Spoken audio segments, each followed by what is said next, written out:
Mayor Vico Soto, hindi na nakapagtimpi pa at inilahad na ang mga iligal na ginagawa ng mga tauhan ng dating mayor ng Pasig na si Bobby Eusebio. Ang detalye isusunod na.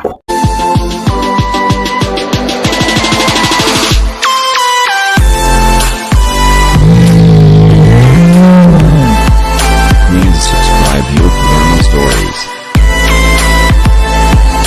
Ito ay kasunod ng biglang maglabas ng hinanaing ang mga tauhan ng dating Mayor Eusebio, ang mag-asawang Curly at Rowena Diskaya. Dahil sa hindi daw sila pinagbigyan ng kasalukuyang mayor ngayon na si Vico Soto ng permit para sa mga St. Gerard buildings na nakatayo malapit sa Pasig City Hall. Kilala ang St. Gerard na isa sa mga malaking kontraktor sa Pasig sa buong bansa na pag-aari ni Curly at Rowena Diskaya. Pero ayon sa mga netizens, kilala silang tuta ng Eusebio at ni Iyo Caruncho ang mag-asawa. Ayon pa nga kay Mayor Vico, illegal daw ang pagtatayo ng mga buildings ng St. Gerard dahil wala itong karampatang permit. Ayon pa ng isang netizen, kakapal at matitigas ang mukha ng mga asawang to, hindi porket mayaman sila,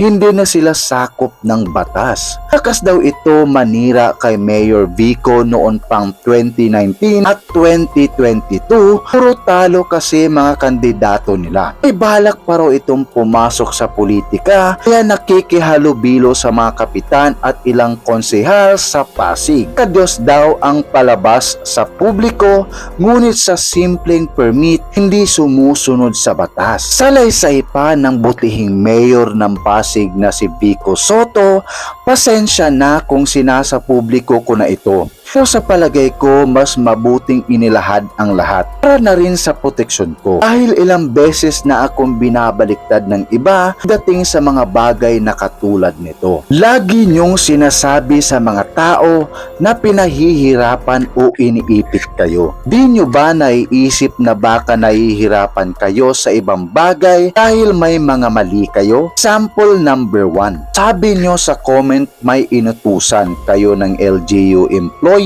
at nagastusan nyo ang lakad ng papel. Ito ba ay pag-amin na may fixer kayo at may sinusubukan kayong lagyan para lumusot ang papeles nyo? Kung ganon ay mabuti naman at hindi umuubra. Kung malaman ko rin kung sino ang sumusubok mag-fixer, tanggalin ko siya sa LGU. Sample number 2. Gusto nyo magtayo ng commercial building sa isang residential zone. Tandaan, nauna ang zoning noon bago ang pagbili nyo sa mga lote.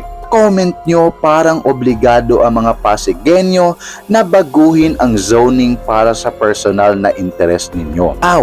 Istrikto ang Pasig sa zoning ngayon dahil ang dating maluwag na implementasyon ang sanhi ng marami nating problema. Example number 3. Ang malaking commercial /office building nyo sa Bangbang ay lumabas na locational clearance noong 2018. Questionable dahil residential zone doon. Ngunit dahil may permit, ang building permit para sa lote na iyon, iba pa ang pinatayo ninyo kaysa sa aprobado. Nasa permit L-shape structure na 4 floors, pero ang ipinatayo ninyo halos ka-level ng office ko na 8th floor at may parking building na wala rin sa plano. Inaayos na naman daw ang building permit, una alam nyong bawal yung hinahabol na lang ang permit, halawa bawal nga sa zone. Siyempre ang susunod na problema niyan ay occupancy at business permit. Tapos panibagong paratang na naman sa mga taong ginagawa lang ang trabaho nila. Ano naman ang masasabi mo hinggil sa usaping ito? Huwag kalimutang mag-like, mag-subscribe and mag-comments down below. Muli, Yo Palermo.